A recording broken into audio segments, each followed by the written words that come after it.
मार्च के महीने के आखिरी दिन है और सूरज का कहर जारी है। अब अंदाज़ा लगाइए कि जब मार्च में ये हालात हैं तो अप्रैल मई के अंदर क्या होगा। लेकिन ये सिर्फ राजस्थान का नहीं, पूरे उत्तर भारत इस वक्त भीषण गर्मी से जूझ रहा है। आखिर इतनी गर्मी क्यों और कब तक रहेगी, ये जानने के लिए इस वक्त हम मौसम विभाग के अंदर है, जयपुर के अंदर है। हमारे साथ में है राधेश्याम शर्मा, जयपुर मौसम केंद्र के निदेशक। शर्मा साहब, ये जो गर्मी शुरू हुई है, मार्च में इतनी गर्मी नहीं होती थी, अब देख रहे हैं कि मार्च के अंतिम दिन और राजस्थान के तो वेस्टर्न राजस्थान में ज़्यादातर 40 पार चला गया। ये इतनी गर्मी क्यों? देखिए, तापमान के बढ़ने के लिए कई फैक्टर रिस्पॉन्सिबल है। उसमें यदि बात करें तो एक जो फैक्टर है वो पैसिफिक ओशियन के समुद्र के पानी का तापमान एक मेन फैक्टर है, यानी अल नीनो और ला नीना की कंडीशंस हम जनरली मीडिया में पढ़ते हैं। दूसरा जो फैक्टर है वो इंडियन ओशियन के समुद्र के पानी का तापमान, वो भी एक रोल प्ले करता है। तीसरे फैक्टर की यदि बात करूं तो विंड पैटर्न जो है, यानी ग्लोबल सर्कुलेशन जो है, वो भी हमारे रीजन के तापमान को प्रभावित करता है। और फोर्थ नंबर पे जो है वो डे टू डे जो हवाओं का पैटर्न चेंज होता है, उसके आधार पर भी दैनिक आधार पर टेम्परेचर में परिवर्तन होता है। अभी यदि बात करूं मैं तो फिलहाल देखिए, एक गुजरात के आसपास में वायुमंडल के ऊपरी लेवल्स में आप देख सकते हैं कि जो हवाओं का पैटर्न है वो एक क्लियर कट एक क्लॉकवाइज डायरेक्शन में है, और इसे हम एंटी साइक्लोनिक फ्लो बोलते हैं। और एंटी साइक्लोनिक सर्कुलेशन डेवलप होने से जो अर्थ सरफेस के निचले लेवल्स में जो दिन में हीटिंग होती है सन रेडिएशन से, तो वो जो हीटिंग है वो वायुमंडल के अपर एटमॉस्फेयर में पूरी तरह से मिक्स नहीं हो पाता है, या यूँ कहें कि लोअर लेवल का हीटिंग जो है वो ट्रैप हो जाता है। साथ ही साथ पूरा जो आसमान है वो साफ़ होता है, दिन में धूप जो है वो पूरी तरह से खिली होती है, तो टेम्परेचर्स जो है वो औसत से ऊपर चले जाते हैं। तो एक तरह से आप कहना चाहते हैं कि जो एंटी साइक्लोन है वो एक तरह से गर्मी को बढ़ाने का काम करता है। अभी तक हम साइक्लोन से डरते थे। जी जी, बिल्कुल। देखिए, ये जो एंटी साइक्लोनिक सिस्टम है वो एकदम साइक्लोनिक सिस्टम का अपोजिट है।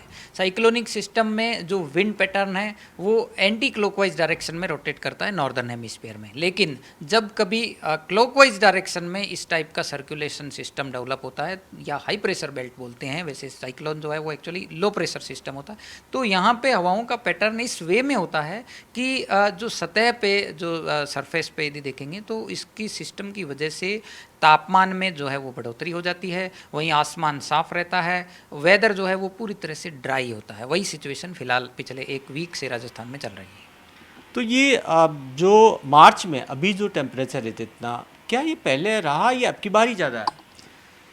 देखिए, ऐसा नहीं है, इससे पहले भी मार्च के महीने में 42-43 डिग्री सेल्सियस राजस्थान में रिपोर्ट हुए हैं, लेकिन इस बार की गर्मी की यदि बात करें तो जो 15 मार्च से पहले 42 और 43 डिग्री जो रिपोर्ट किए गए हैं इस बार, तो ये यूं कह सकते हैं कि समय से पहले गर्मी का आगाज़ है। या यूं कहूं कि मैं कल ही यदि देखें, गंगानगर में भी टेम्परेचर 42 के आसपास रिपोर्ट हुआ था, जो कि आज तक का दर्ज किया गया मार्च के महीने में हाईएस्ट टेम्परेचर है। तो यूं कह सकते हैं कि जो अभी जो टेम्परेचर कंडीशंस है वो अपने आप में नॉर्मल से ज़्यादा है। एक जो राजस्थान की दिक्कत है गर्म हवा की, एक तो अभी भी लू चल रही है, ये कब तक चलेगी और नक्शे में आप बता पाएंगे कि ऐसे कौन कौन से इलाके हैं जहां पर ये गर्म हवा का असर ज़्यादा रहेगा?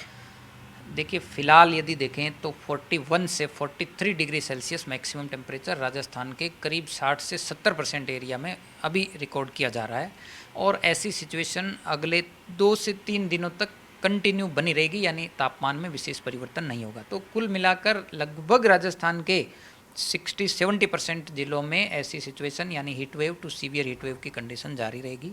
हालांकि 1-2 अप्रैल से विंड पैटर्न में थोड़ा सा चेंज होगा, और उम्मीद है कि 1-2 डिग्री सेल्सियस की तापमान में गिरावट होने से कुछ राहत मिलने की संभावना। एक थोड़ा सा आप नक्शे में बता पाएंगे कि राजस्थान के कौन से इलाके हैं जो हर बार वैसे गर्मी के लिहाज से जहाँ टेम्परेचर ज़्यादा होता है या हीट वेव ज़्यादा होती है? ये देखिए कि इससे हम समझने की कोशिश करेंगे। आप देखिए कि मैप के जरिए कि कौन से ऐसे इलाके हैं राजस्थान में जहाँ सबसे ज़्यादा गर्मी रहती है। और क्योंकि ये मैप राजस्थान का खुल गया, आप देखिए कि इसके सामने, और आप ज़्यादा बेहतर, कौन से ऐसे इलाके हैं जो आपको लगता है कि इस बार लोग ज़्यादा गर्मी वाले इलाके हैं? देखिए, आज की डेट में यदि बात करूं तो वेस्ट राजस्थान के लगभग जो डिस्ट्रिक्ट्स हैं वो ईस्ट राजस्थान के कंपैरिजन में 2 डिग्री टेम्परेचर ज़्यादा है। सबसे ज़्यादा साउथ वेस्ट राजस्थान का जो बाड़मेर और जैसलमेर का इलाका है, वहीं वेस्ट राजस्थान में गंगानगर का भी फिलहाल 42 डिग्री है।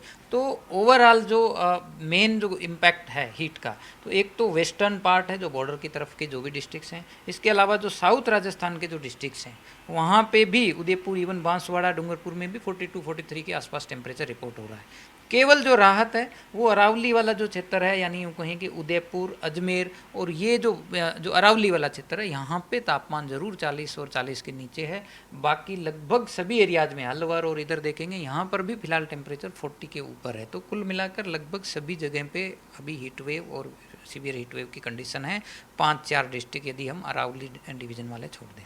अभी हीट वेव की कंडीशन है, लोगों के अंदर जहन में ये सवाल है कि अभी ये हाल है तो अप्रैल मई के अंदर क्या होगा? देखिए, मार्च के फर्स्ट वीक में मौसम विभाग के द्वारा एक लॉन्ग रेंज फोरकास्ट पहले ही जारी किया जा चुका है और इसमें ये स्पष्ट लिखा है कि इस वर्ष गर्मी के इस ऋतु के दौरान वेस्ट राजस्थान में औसत से ज़्यादा तापमान रहेंगे, यानी अधिकतम तापमान भी औसत से ज़्यादा रहेंगे और न्यूनतम तापमान भी औसत से ज़्यादा रहने का पहले ही आउटलुक दिया जा चुका है। वहीं पूर्वी राजस्थान में भी नॉर्मल, नियर नॉर्मल और स्लाइटली अबव नॉर्मल का भी फोरकास्ट जो है वो इस समर सीजन के लिए किया जा चुका है। जी, बहुत बहुत शुक्रिया हमसे बात करने के लिए। तो जाहिर तौर पर साफ एक तरह से बता दिया, इशारा कर दिया कि आने वाले दिनों में यानी कि अप्रैल और मई के महीने में अभी से ज़्यादा गर्मी के लिए तैयार हैं और ख़ास तौर पर राजस्थान की चिंता हीट वेव लू को लेकर है, वो भी जाहिर तौर पर और परेशान कर सकती है।